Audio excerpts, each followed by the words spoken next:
All right, Matt Gannon, Jers, we are back.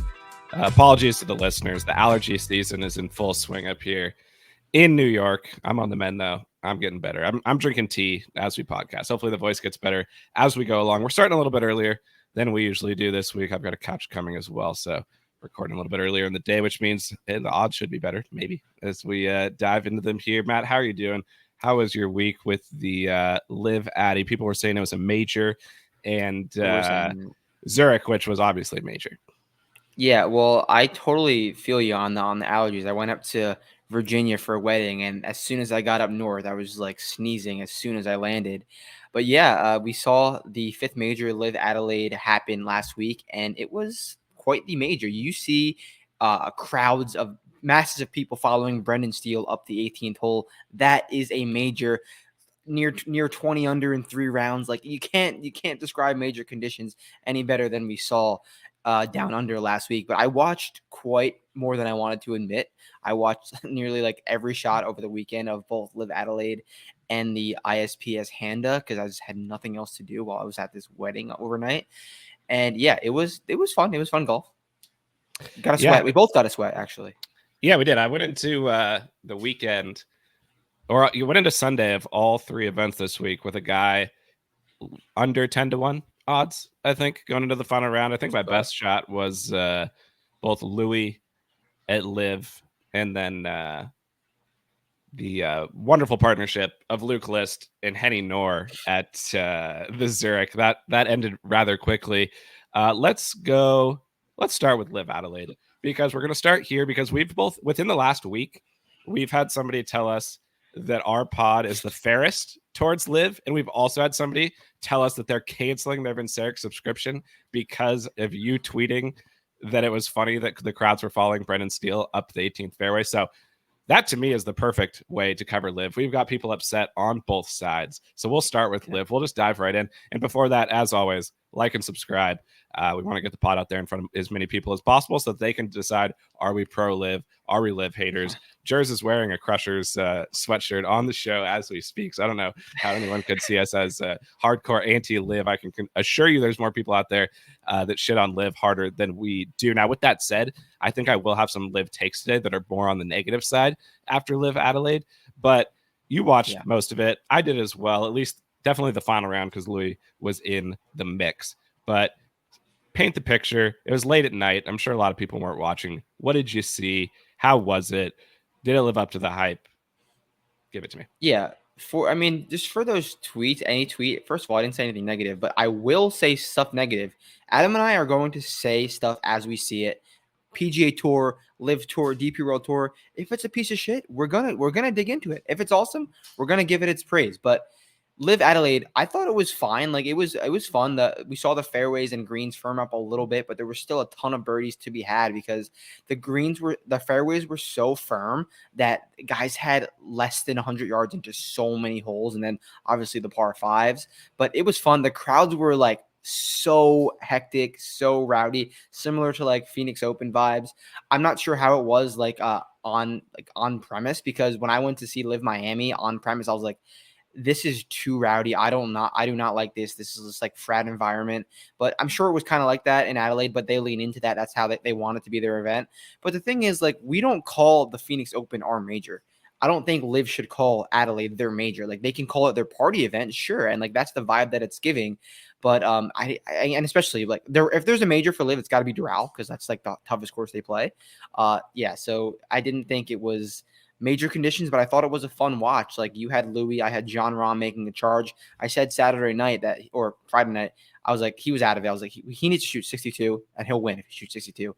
Shot 64 and he really gave it a run. And I really do think that Rahm win is coming soon, like I always say. But it was a fun watch. Yeah, and my argument for mostly why it is now officially a major is because Louis finished second place. And if Louis finishing second place, that's a pretty serious tournament. Yeah, I was on him. He made so many birdies. I don't know what the stats were. He made a shit ton of birdies, but just couldn't quite get there in the end. I will say this is eyeball test. I haven't seen the LIV stats, and to call them stats is TBD when they give you the tee to green and things like that. I don't know for sure if they're being calculated totally accurately, but my eye test on Brendan Steele ball striking this week, maybe the generational ball striking performance plus infinity ball striking. He missed So he missed at least 5 putts inside of like 4 feet, maybe more than that. Like he missed a lot of putts, and he still was winning easily pretty much the entire last day and this like second to last day. Generational ball striking, BSB, Brendan Steele. That's what he is. Yeah. 3 days of just unbelievable ball striking. Anytime I thought he would like have like a even like 175-yard approach, he was playing out of the middle of fairway every single hole on that easy fade, and within 15 feet, even if it wasn't even a wedge, if it was like a long iron inside 20 feet, he was flagging everything, and he missed a comical amount of putts and still got to, what did he finish at, like 19 under something, 18 under something like that. Insane ball striking performance from Brendan Steele, and it's hard to not root for Brendan Steele. Like, good guy Steele, cool to see him win, happy he broke through, and I bet him last time he was in a playoff in Tucson, and then I haven't gone back to him ever since. But yeah, Steele, obviously longtime PGA Tour guy, always a great ball striker and a shitty putter, and he kind of showed that, but he made a few putts when he needed to. And shout out to is it Jinchiro? Is that how we say it? Jinichiro Kazuma? Yeah. I mean, first round leader. leader. Dog. I don't think I've ever seen a time where the guy who's dead last in a model on any tour is ever like even close to the lead. Dead last, even behind Anthony Kim in the model last week. And to be fair, that's probably because like at that level of the model in LIV, I'm kind of just like, these guys are all terrible. But first round lead, unbelievable performance, par 5 scoring machine. If Thomas Detry could ever score on the par 5s like Jinichiro Kazuma, he would be a multi-time major winner. So shout out to him as well.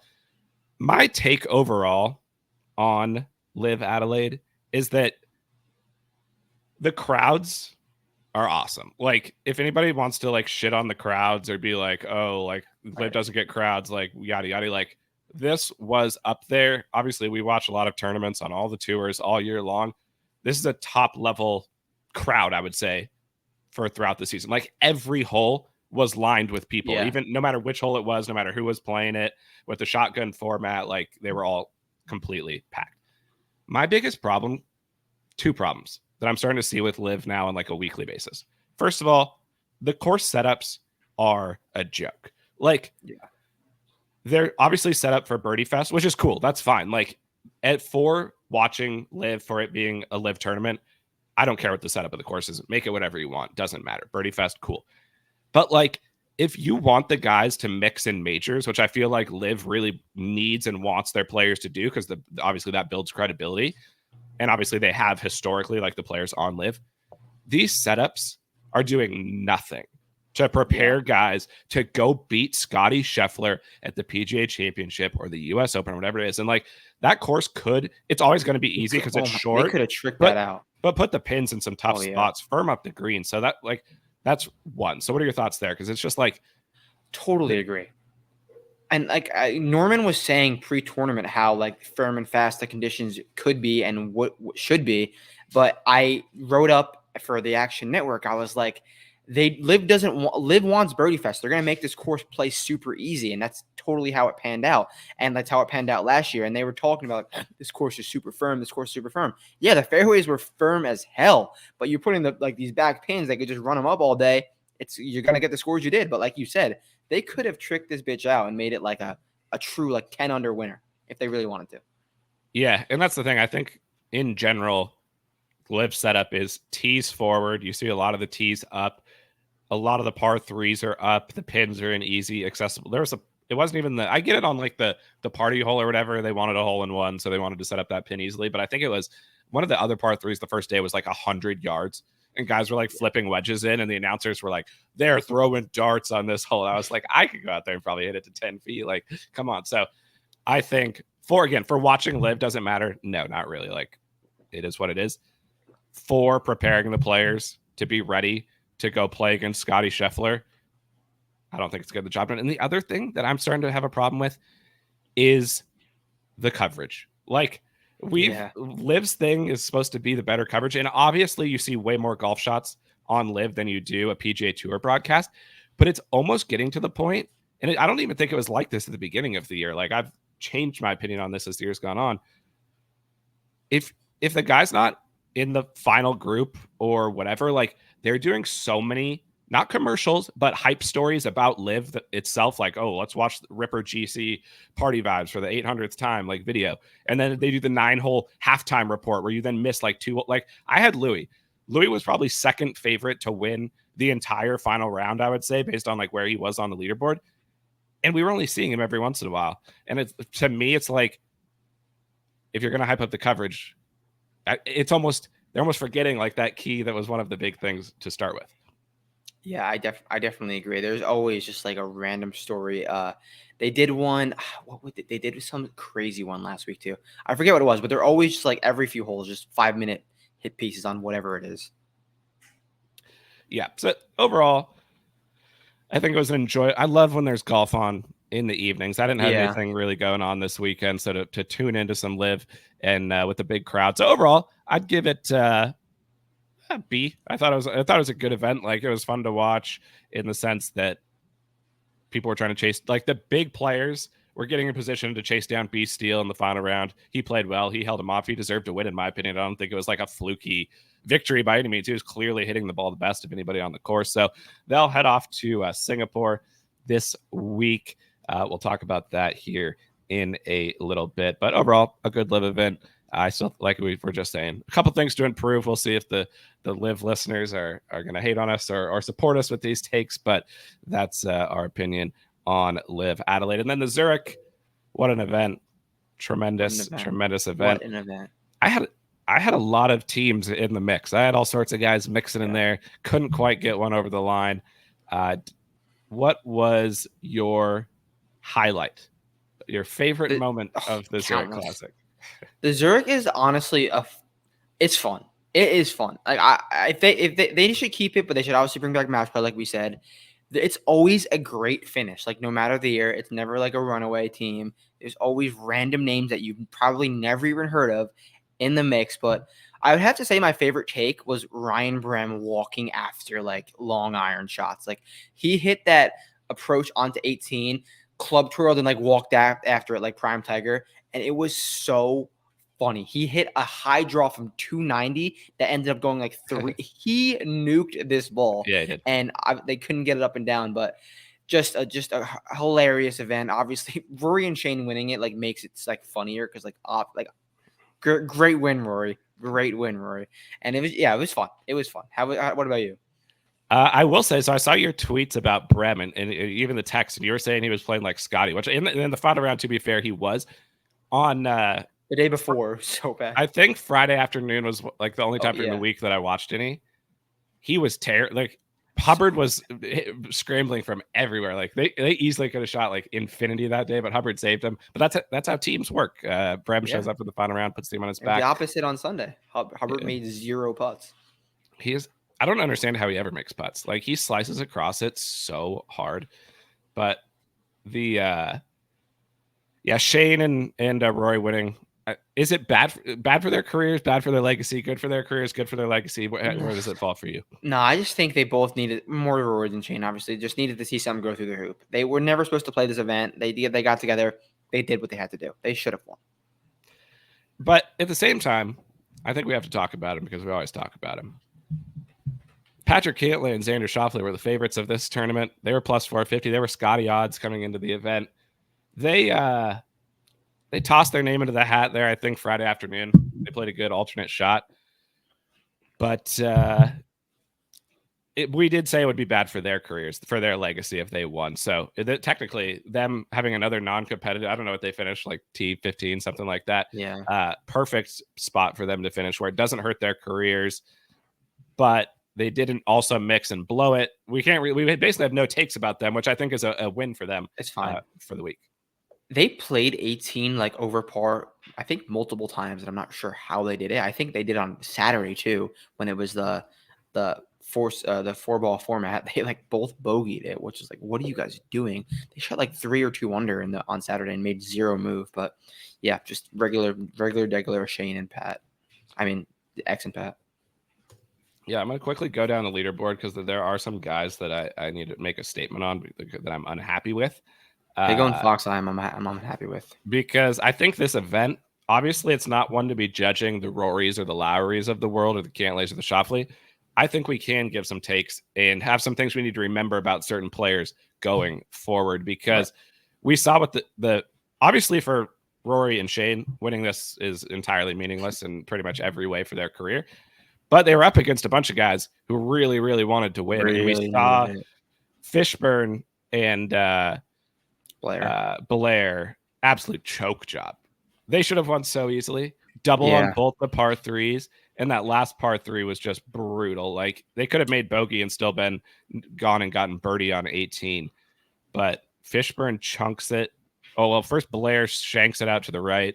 Fishburne chunks it. Then they 3-putt from the fringe. So we saw the pressure there, and obviously, you described it as the 6 worst shots in a playoff or 5 worst shots in a playoff you've ever seen from Ramey and Marty Trains.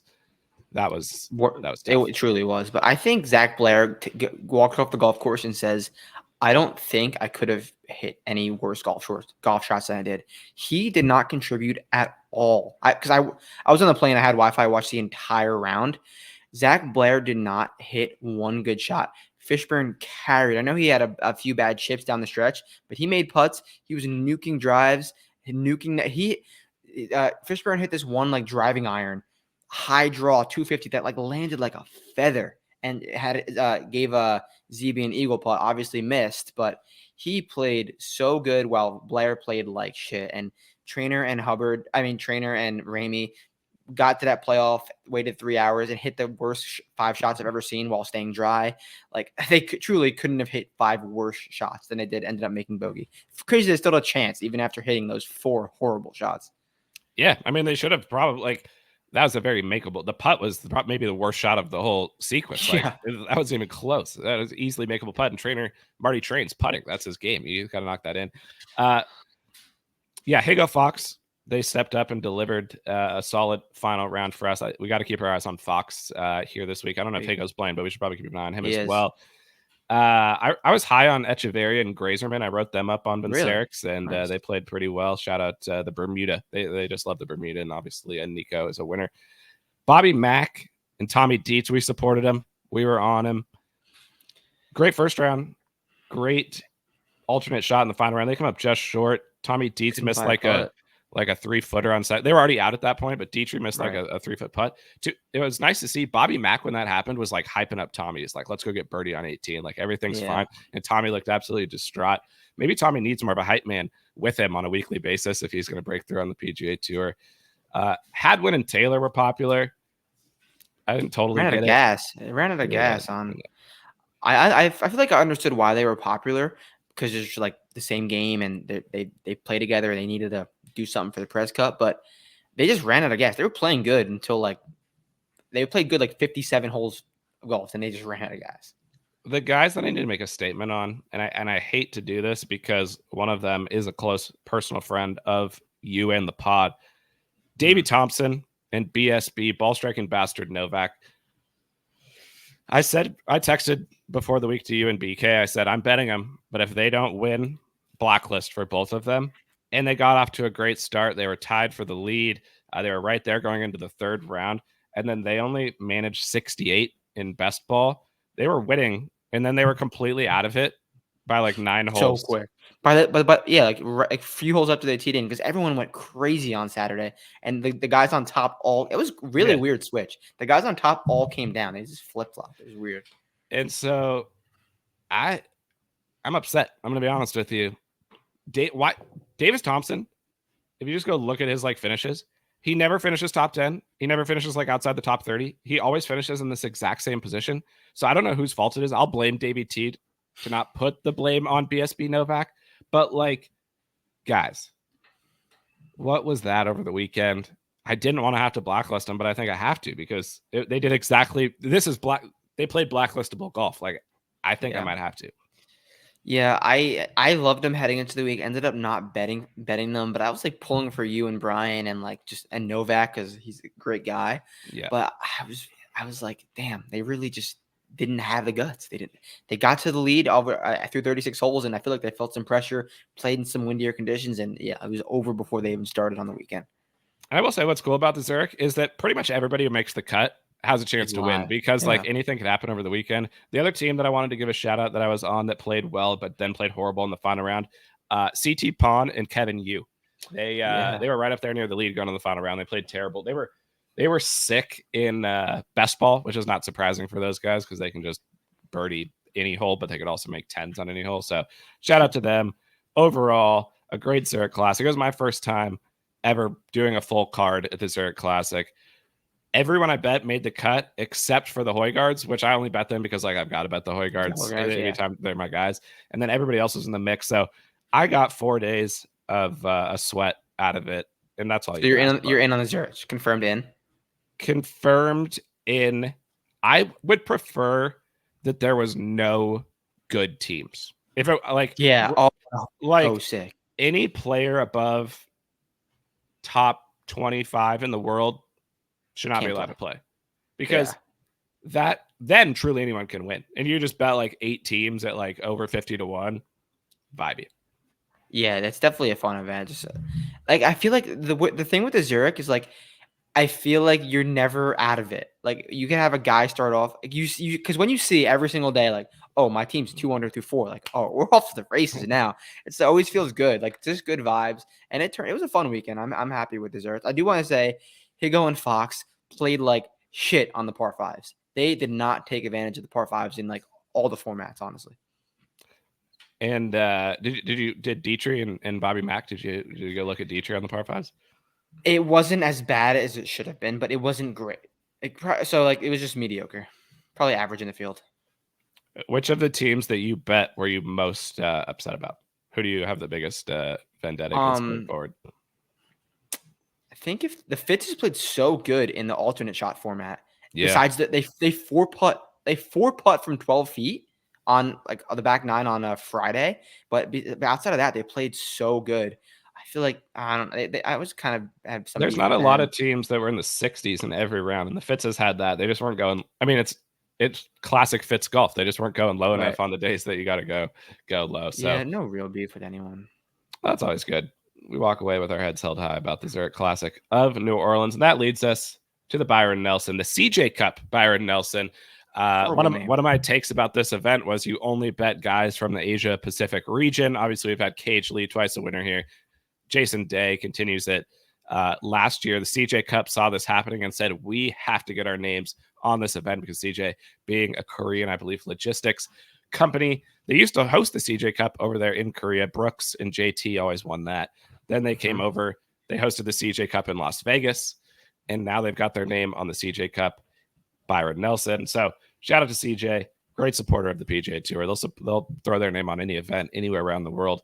Give me your keys for the CJ Cup, Byron Nelson, here at TPC Craig's Ranch. My take on it is ball strike, the BSB Birdie Fest, the ball striking bastards Birdie Fest, not a putting contest. That's my take. That's definitely a take to make because I think you can really win it with your putter. I think you can just hit a ton of greens and get scorching hot with the putter. But there's definitely multiple ways to. The greens are massive. You can bomb it if you need to without staying out of the forest. But generally, just really keen in on approach play and spike putting. So I'm going to push back on the putting with some stats for you here. Okay, yeah, I'm definitely ready for this. The KH Lee, when he won the first time,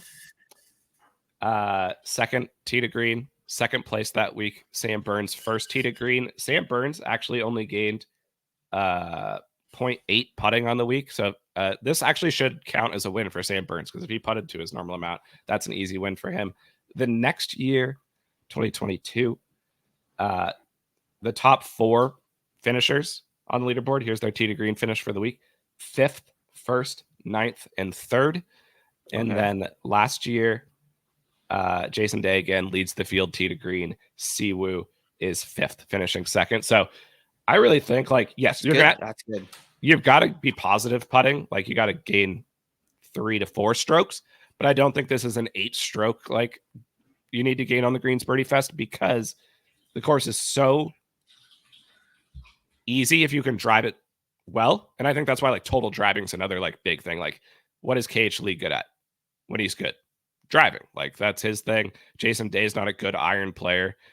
Usually, like, that's not his strength. Day is a good putter. I'd say he's more of a putter. But like Siwoo getting to 22 under, finishing second here. Siwoo is obviously a tee to green guy. So that's my I always think of the Byron as the BSB birdie fest. The no putt I love birdie, to hear that. the no putt birdie fest guys basically have a shot.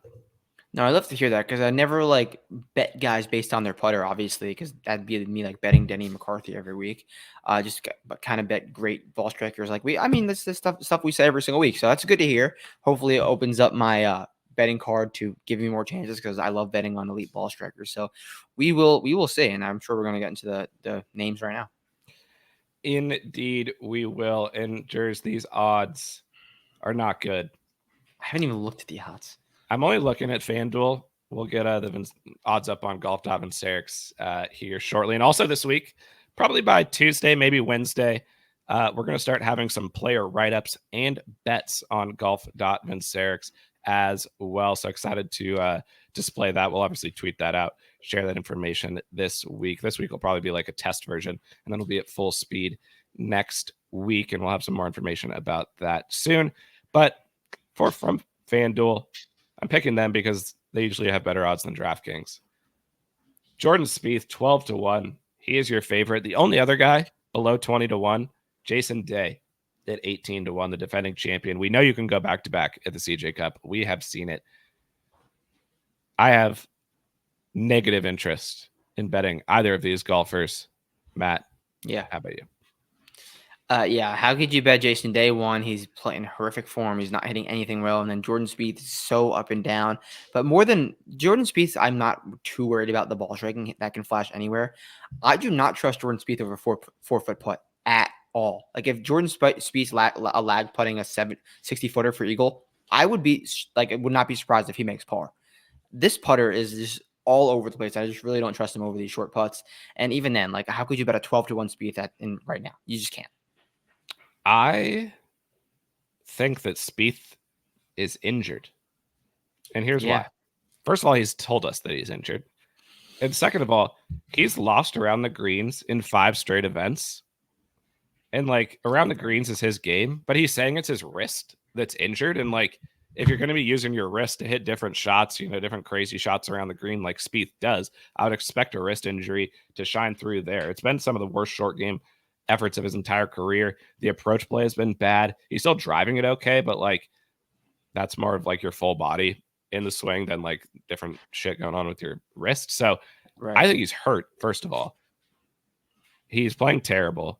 12-1 is insane odds. Obviously, his course history here is good, and it's Spieth in Texas. Like, Can he finish top 10 like he did at Valero? Yes. Would I ever consider betting him at 12-1? No chance. Yeah. He's this is another week. So I made the model last night, as I tend to do. And like when I made the model, I didn't even know who was going to be like favorite or good in the odds this week because the model is Siwoo 1, Noren 2, Keith 3, your boy Mav McNeely 4, Kuest 5. But like next in the odds is Zal and then Siwoo. You're the Zal guy. I assume you're going to be out because it's a birdie fest. So those are the next guys on the board. And then Sungjae is 25-1. Off of a win in South Korea. The vibes are back for Sungjae. Yeah, I'm definitely out on Zal. I don't want Zal in an event where you got to get to 20 plus under. It's as simple as that. Yeah, I just don't want Zal. Where the odds are Siwoo? Is he around there? Like 22? He's 22 on FanDuel. Yeah, like so much variance in a golf course, so much variance in events. I bet Siwoo in this event last year, I think 30 or 40. I would assume he was around that number. And yeah, why would I just go down? I know he's hitting the ball really well, but Siwoo gives you the same win equity at 20-1 than he does at 100-1. So you taught me that best. I don't think we should chase a Siwoo number, although it makes sense. This is definitely a week where you can litter some names. You can go down the board and just get a bunch of bombs who are trending in a certain direction and can spike with the putter or can spike with the ball striking. And there's definitely guys that I'm ready to bet and that I'm sure we'll get to down the board. Yeah, I would say this is one of the worst top of the boards from an odds In a while. perspective in like the Byron Nelson's not a good event, but it's not one of the worst events. Like there's still some good players playing here, but when the big names are Spieth, Day, Zalatoris, that's like I wonder what the pairings are going to be. I hope they put like those three together. So because I don't want my like medium to long shot playing with Spieth in the first 2 rounds. I don't want that. But like, if I hope they just do those 3 guys. I mean, I assume that they'll usually the feature. It's like guys who have won on tour, so I feel like Hoge's probably a featured group. Hoge's gonna be giga chalk. He's only 28-1. Horrendous number. He makes sense. Great iron player with spike putting, and he went to college at TCU. I'm sure he's gonna have so many people around him. But like, I never want to bet that guy. Like the guy that's not like a top 10 player in the world feels like I feel like it's too much pressure on a guy like that. Like, oh, I got all my family. This is my like I live around this area. I went to college around this area. I got so many friends and family here. I gotta put on. Fighting Hoge has no shot. No shot for Hoge this week. He because like I said, I think driving is the key to get it. Like I would rather you be good at driving than any other stat this week, honestly. Like I texted you yesterday, I said my player profile this week is good at driving and not incompetent like in another area, just like okay elsewhere. And as we talked about, his driving sucks. T17 here in 2022, losing off the tee. So he can finish top 20 with his bad driving, but like he's not winning the tournament, especially at 28-1. Do you like Noren or Adam Scott in the 20s? 2 of probably the worst bets I think you could name. No, Noren is actually the worst bet in the history of golf. I really think he's the worst outright bet ever. He is so good at making cuts, but has like we said Xander never has a chance to win. Alex Noren is infinity times that, and he's always at egregious numbers, but it has to be the numbers have to correlate with the positionals. So I get why he's priced where he is, but he never ever ever has a chance to win. And with Adam Scott, I wrote it up for you. Generational non-mixture will gain 4 on approach and a backdoor T9. Never have a chance to win. That's my Adam Scott preview for this week. Yeah, I'll definitely agree with you on Adam Scott. And most weeks I agree with you on Noren. Actually, I mean, I still agree with you this week. He is not. He has 0 heart, 0 guts, negative winning equity. He is playing great golf. He has T21, T12 here. Maybe he improves that, finishes like T8. But yeah, I mean, Noren in the 20s, it's always a skip for me. Crazy. Minwoo, this is not a links course. It's kind of links E for being a course in Texas. But let me tell you a stat here about Minwoo from last year. Minwoo lost 6 strokes on approach last year in 2 rounds, Cheers, at this tournament. It's tough to do. I think you and I could do that possibly. If we played from where Minwoo drives it, I think we could improve on that, because that's why his like it's hard to even lose that much on approach when you drive it where he does. Like just right. Get it within 50, like numbers, like numbers alone. Like how does that math work? You're right. So I'm good on Minwoo, and that's the thing. Like we're already to the 30s now, and there really is not anyone. There's not a single guy who it's just even like, man, maybe I could see it. It's like hard nose almost like across the board. I will say last year, I think everybody was out on Jason Day. Thought that was a terrible bet, and he won. Except for Deves. Shout out Devo. Shout out Devo. These guys are at 30. I don't know if you'll get a better number later in the week on these guys, but Ben On makes all the sense in the world to me this week. He is also a loser. And then Steven Jaeger played pretty good here last year and is a winner and loves Texas. What do you think about those two? I mean, guys win in bunches. Like we see it on a yearly basis. I think I'm down for Jaegs. What is he, 35, 30? He's 30 here. My only thing with Jaegs is we play Jaegs at minus 12 winning scoring. Right. It is the BSB Birdie Fest. So if he is going to do it, it's here. But I just worry because like minus 10 to minus 15 is usually our Jaegs. There's so many guys that are like that. They're like that we just don't want. But someone's got to get there. Like someone's got to get there. I like Jaegs. He's definitely on the short list. I think one of these next guys on your list, I have not looked at the odds, but is Keith around here? 35 on Keith. I like Keith. Yeah. His approach game in 2024 is elite. I talked about it at the Valspar, what he did to improve his approach game. It's pretty like a detailed thing. So go to listen to the Valspar interviews if you want to know. But he is hitting his irons so well, and for some reason hits them well in Texas, like even before he was a good iron player. So I mean, Keith's having a great year. I'm down for Keith. Yeah, I just worry his short game is. Yeah, I mean, no one's gonna be perfect in this range. No one will. In this field. Yeah, that's fair. Tom Kim, horrible odds. He's been like, he's 35. He was like 100 a couple weeks ago, and everybody the narrative. And everybody bet him, and then he didn't even come close to winning. He's in fact South Korean though. He is. If you're building a card of only players from the APAC region, which I am considering this week, I like Siwoo. I maybe will bet Siwoo, but Tom Kim's not good at golf anymore, unfortunately. Thomas Detry has no chance of winning. Wow. Yeah, I agree, but I might do it. he can mix, but like I don't know. Then you got Patrick Rodgers. Detry's 40-1 on FanDuel. Mav, okay, at 50-1, would you rather go with Mav or two-time champion KH Lee? Mav. 100%. Let me look at Mav's stats. The model likes Mav a lot. Mav, he's played terrible here. I know he has played terribly here, but he's hit his irons good in Texas. Like I think outside of this golf course, every other Texas course, he's hit his irons well. I'm down for Mav. And he's a great driver and a great putter. Of these four guys, Hughes, Schenk, Rye, Bohas.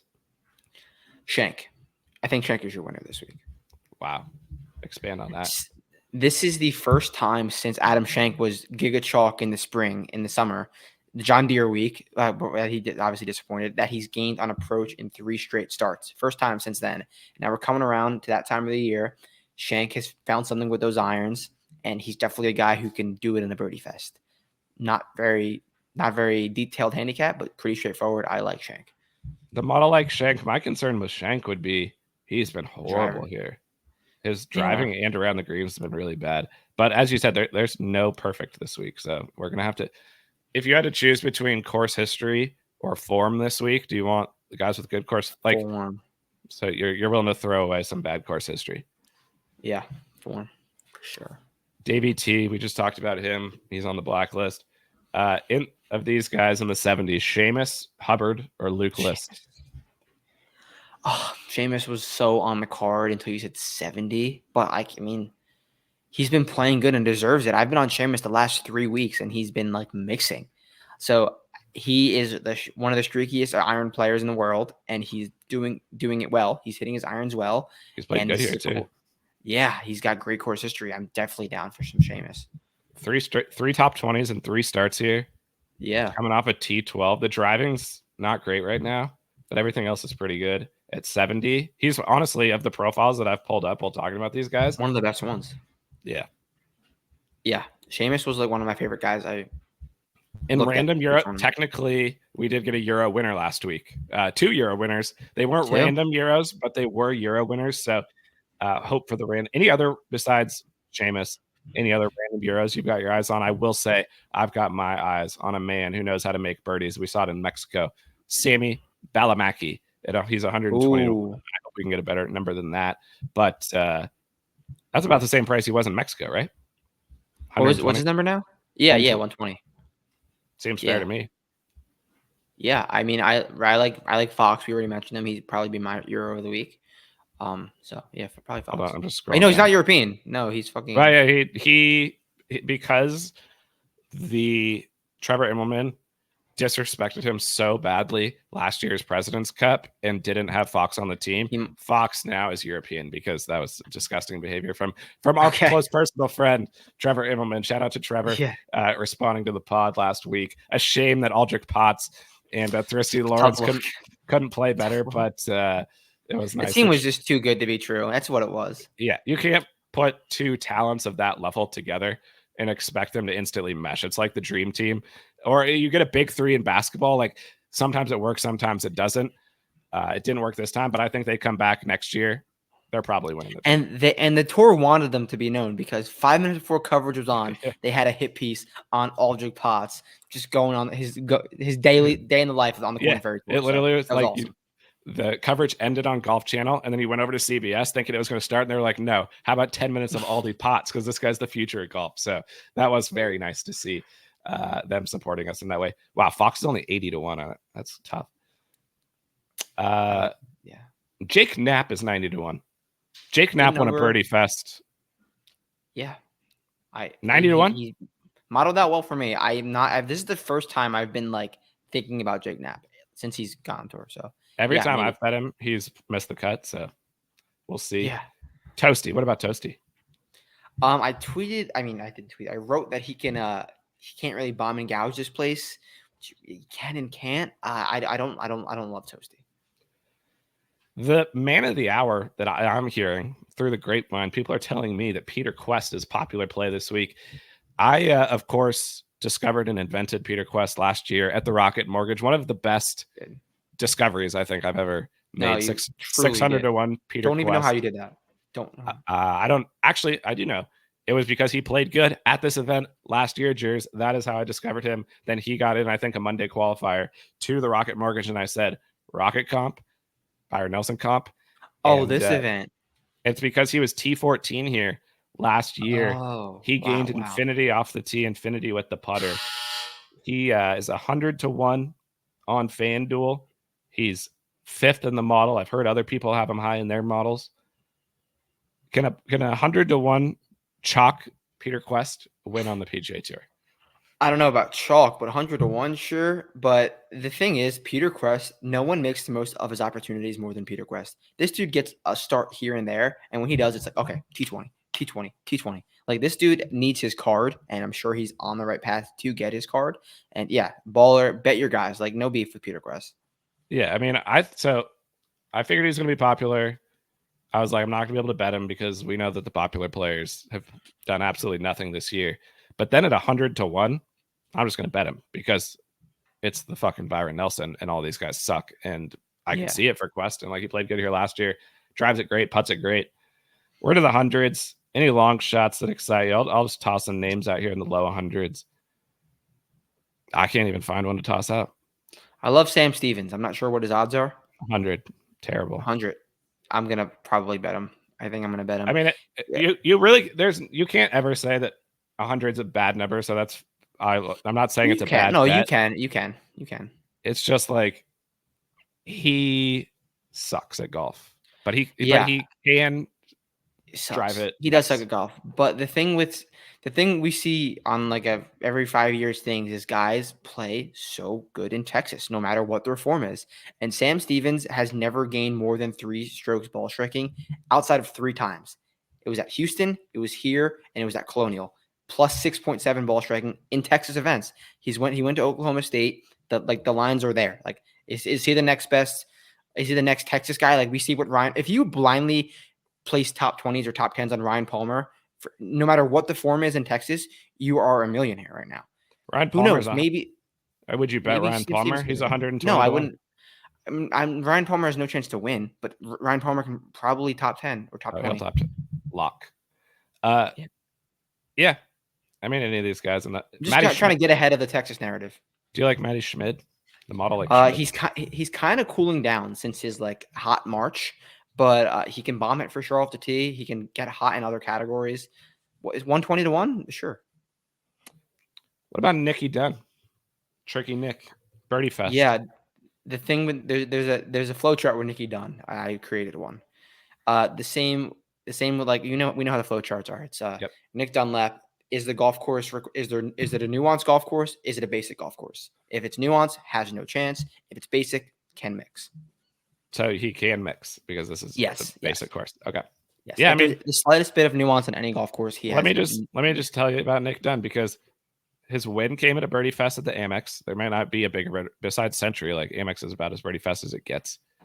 And he just finished T11 at the Texas Children's Hospital Open. Is only started in Texas. So you do Texas plus Birdie Fest, you get Nick Dunlap. So I think I might be down on the youngster at 120-1. Why not? I mean, yeah, and then look at his results at like Augusta, Pebble, just all courses that are like you got to think they're just never had a chance, like missed a cut by infinity. To be fair, at the Masters, he gained 4 on approach in 2 rounds, so he was flashing the iron play. But he probably chipped and putt like shit. Oh, terrible! Yeah, it's the nuance. It's the nuance that gets you. But that's why I like him this week. Just send it. Like, yeah, no, I like. Yeah, I agree. I agree. Yeah, I'm there for that. Jimmy Stangs, get some exposure to Stanger on a course like this. He drives it nice. Reminds me a little bit of the Puerto Rico course where he played well. Our boy Rio. It's not really a Rio course, but he needs to get his game going. He didn't play in Japan. What's going on with Rio? I don't know why he didn't play. I wrote for you, Rio. This is a perfect course for Rio to top 20 on. This is not a perfect course for Rio to mix. That's fair. Anybody way down here? Do you like? I mean, no, I don't like Smalley, but where is Smalley, like odds wise? He is. I can't even find him. Yeah, fuck. That's not a good sign. Oh, there he is. 170. He's a lot. He's a lot not to a one. Good number. But yeah, I mean, this is a week. Ben Silverman. Oh, we didn't talk about Mark Hubbard in this week. I think Mark Hubbard can mix. He played solidly last week. Yeah, and like this is I feel like it's a Hubbard golf course. Flash with those irons, get hot with the putter. I feel like he just has no chance to ever win a golf tournament. He could definitely get in the mix. Like I could see him having so many 8-footers on Sunday and making none of them to like get that to tie the lead. That's Hubbard.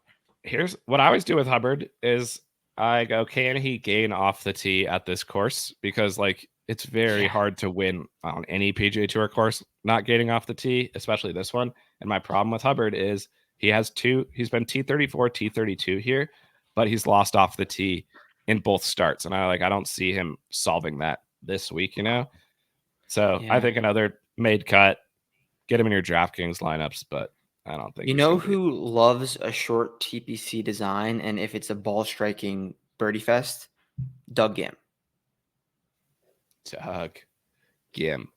Yeah, I don't hate Gim. What's has he played here before? T19 last year, gaining tee to green. He was playing great leading into the players. He didn't win players. I think that probably got in his head a little bit. He expects to win that event, and so he struggled for the next few weeks, but he's over that. He played Corrales. He played Zurich. I like Gim. That's a good call. What are thoughts? Yeah, he fits that the model of what you said leading into the show, like a ball striking birdie fest short TPC design. That's Gim's jam. What are your comp courses this week? Like JDC? JDC, I would say Valero, probably the main two. Let me give you the crossover. What are your model ones? Yeah. Yeah. Charles Schwab is actually the first one, which is interesting. Really? Like by design, that obviously doesn't make sense, but that's that strokes gain Texas for you right there. Yeah. They actually Pebble is next, which is really surprising. Yeah. Well, Pebble, Charles Schwab and Pebble makes sense. So I guess that also makes sense. Yeah. So even though it's not a short course, like it's longer-ish. Yeah. The short course, like players can play well here. So that's the Byron Nelson. I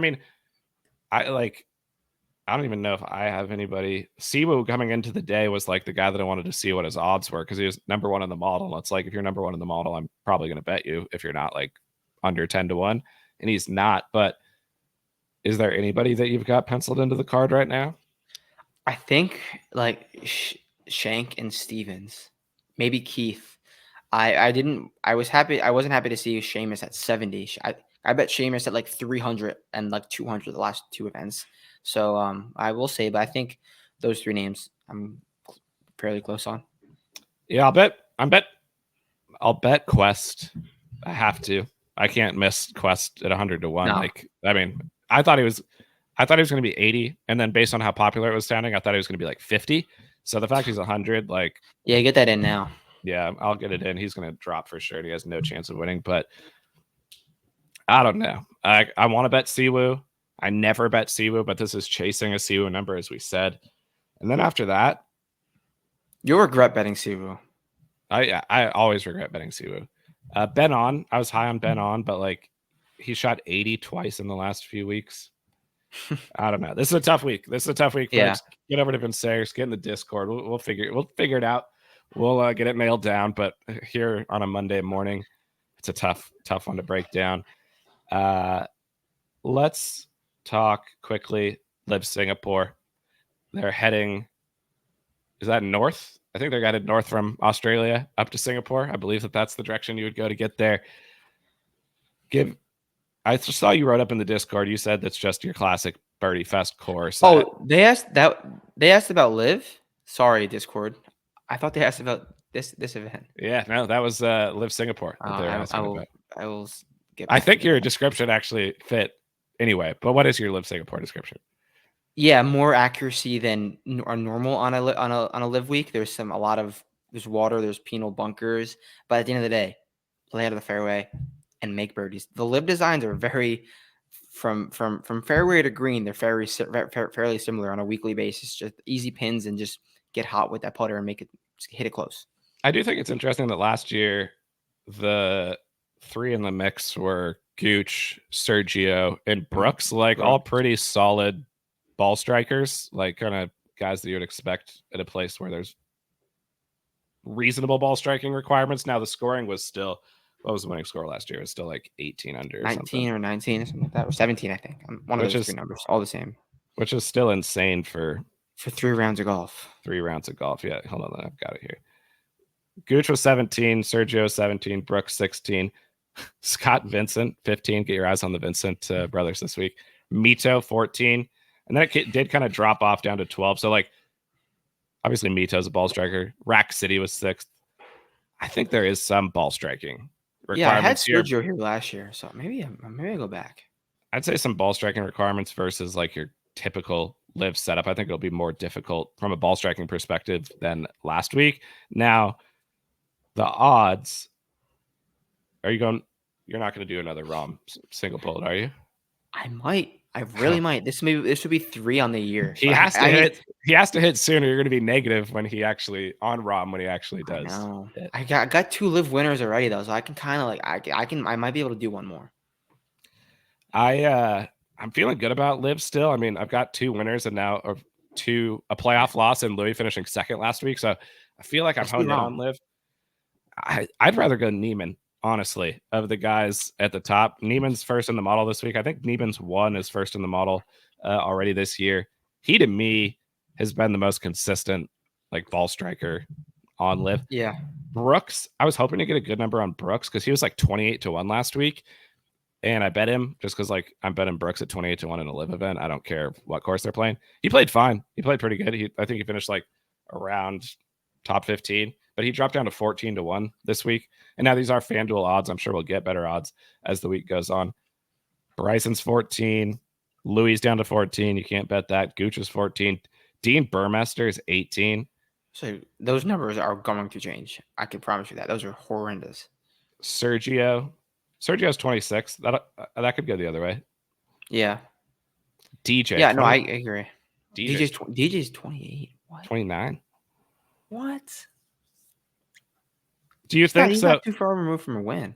You obviously bet single bullet ROM last week, but we saw, I think Steele was 150-1 were his odds to win. Do we play the top of the board on LIV or do we sling more bullets? Because I've been playing the top of the board. It's gone solidly, I'd say. And when I say top of the board, I'm saying bet 3 guys. One at 30. Yeah, 18, 25, and 30. You've been going single bullet ROM, but you've also hit guys in the 20s. What is the tactics for betting LIV based on what you're seeing? I mean, you got to know the course. You got to know the ball. It's feel. Sometimes you got to go up. Sometimes you got to go down. And I mean, maybe go down because I haven't hit that single bullet ROM yet, obviously. But he's been finished 3rd last week. Had a chance to win on the back 9. I have no beef with that ROM pick. I think the thing that killed him was he finished rounds with bogeys on Friday and Saturday. Could have been 7 under both days, and they made bogeys to finish. Yeah, I think he's gotta. It's feel and it's I don't know. What I would say about ROM to support maybe going back to him is that my issue with why I didn't like him last week, and obviously played fine, and he's always going to play fine. He's going to finish top 10 probably every tournament. he's just not putting good at all right now. And last week was there was a emphasis on the putter versus this week. He may be able to get away with a little bit less with the putter because the tee to green obviously has been solid. He's hitting it nice. But the putter has been a little off. I wanted to, speaking of odds, I saw a tweet that you sent out yesterday that I thought was interesting. We were talking about long shot season for most of the year. And then you sent a tweet talking about all the favorites winning. But it's also like, and this is for the PGA Tour. It's been like favorites, like under 10-1 favorites or long shots. Like that's that middle range that's not hitting. So like, what was your point of that tweet? And like, what's your take on what's going on there? Yeah, that was I mean, we saw a generational run of long shots, like 300-1 guys to win, or 100-1 guys plus win to start the season, which never happened before, like consecutively. And now we have 5 or 6 winners, or I think it's 5 winners in 8 weeks that are like sub 8-1, which has never happened before outside of Tiger Woods, which no one was betting then. In the time that all of us listening to this, the last decade, I would say, have bet golf, that we have never gotten that many winners of sub 8-1 in that short of time. And we saw the long shot season come back down to earth. The favorites won. Hopefully these favorites, maybe it's time for this mid-range to start cooking.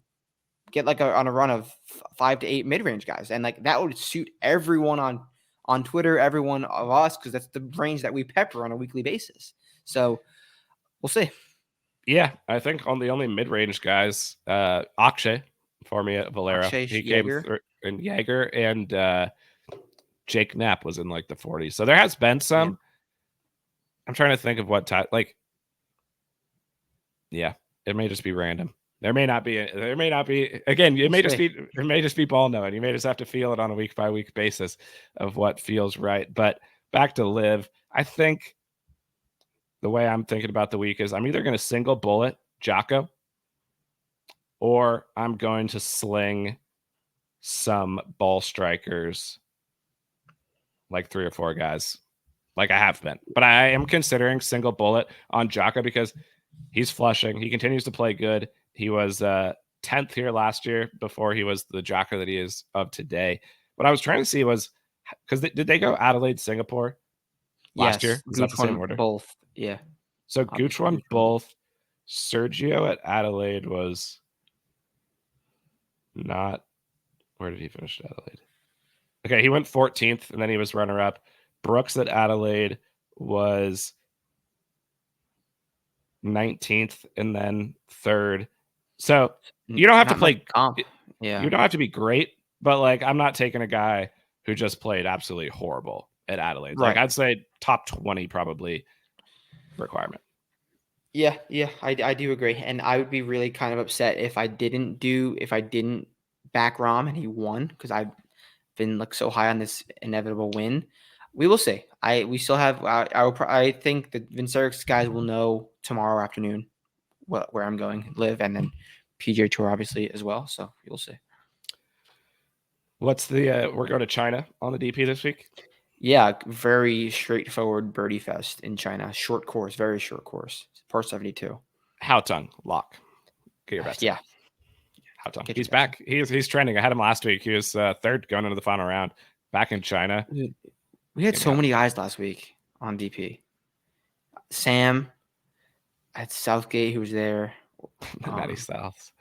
I'll be honest. I had Soderberg too. Fuck. I'm not taking the DP very seriously anymore. I just don't have the bandwidth or the care for it, and it's so random. It's like there's no data anymore. We haven't had strokes gained. We haven't had strokes gained on the DP in a lifetime. Like I only need 2 events per week, I would say. That gets me going. I'm good with 2, and that's why when it was just PGA and DP, that was perfect. But now if there's LIV, like I'd much rather bet LIV than the DP. Yeah, I agree. But I'll still be betting it for sure. Haotong. Lock it in. Single bullet Haotong, single bullet Jocko, single bullet Kuest. Peter Kuest at the Byron Nelson. So Good stuff. Get over to vincerics.com to see the write-ups. We'll start to have some write-ups on golf.vincerics.com as well. That's where the odds are, as always, and the model scores are there as well. And then the detailed models over on the site. We'll be in the Discord, as always. Cheers, Matt. Thanks for coming on, and let's have a great week. Let's have a great week. Thank you.